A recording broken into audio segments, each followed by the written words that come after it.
destacar o último ponto da apresentação do ministro.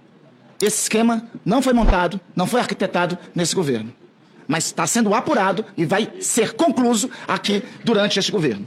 Eu queria começar aqui fazendo uma linha do tempo, porque muito é falado sobre a MP 871, dizendo que a MP 871 seria um MP de combate às fraudes. Presidente, ministro, a marca fantasia que diziam era essa. Mas é importante nós dizermos aqui do que estamos tratando.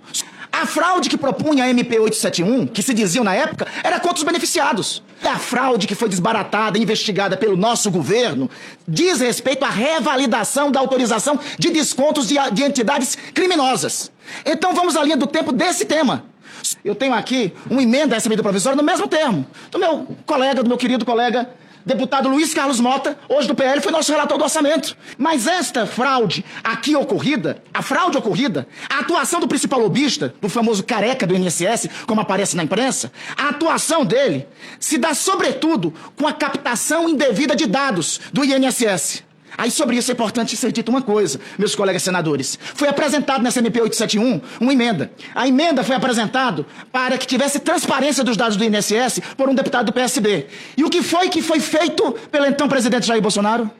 Ele vetou esse dispositivo que garantiria maior transparência. É o artigo 124 dessa medida provisória. E essa medida provisória 871, ao final, acabou sendo aprovada. Mas postergando por 3 anos, até dezembro de 2021, a revalidação dos dados. Mais adiante teve outra MP, a MP 1006. E é bom que se destacar, o relator dessa MP 871 foi um relator do PL. Hoje, um relator do PL que, inclusive, veio a ser candidato do presidente da República a prefeito de Manaus, posteriormente. Teve outra MP, a MP 1006. O relator, de novo, foi um deputado do PL. Nessa, inseriu no texto do dispositivo que a revalidação dos descontos, ministro, só iria até 31 de dezembro de 2022.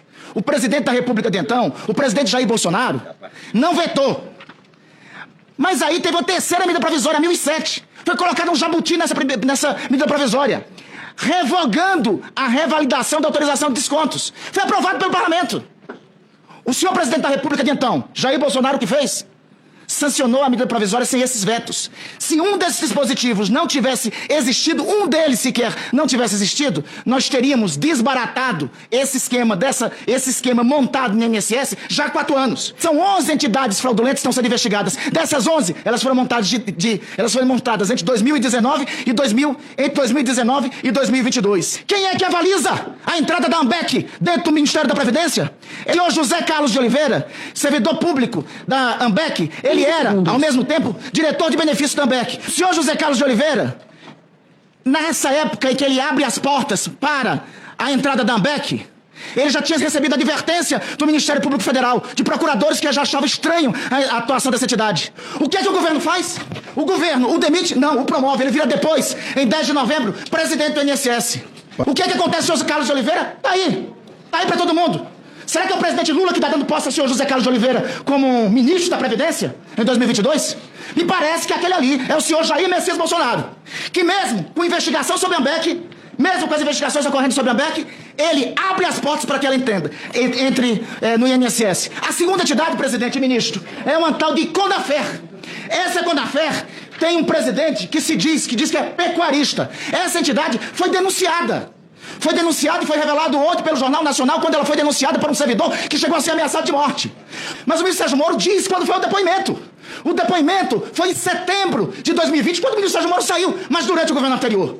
Qual a providência que foi tomada naquele período? Qual a medida que foi tomada naquele período? Por fim, alguns colegas aqui lembram de alguns personagens que estão envolvidos nessa história toda. Senador Randolfo, Danilo Trento, da Precisa. Lembram? CPI da Covid? O senhor Maurício Camisotti. Os colegas lembram da CPI da Covid? Eles estavam roubando vacina entre 2020 e 2021 e entrando na fraude do INSS com suas entidades suspeitas. Senador... E sobre o seu Vigílio? Senador Quer perguntar quem foi que nomeou o seu Vigílio? Então busque nos anais de 2020. Senador Ele foi nomeado por qual governo ele foi nomeado procurador do INSS. Repito, essa fraude não começou no nosso governo, concluir, senador. mas vai terminar agora.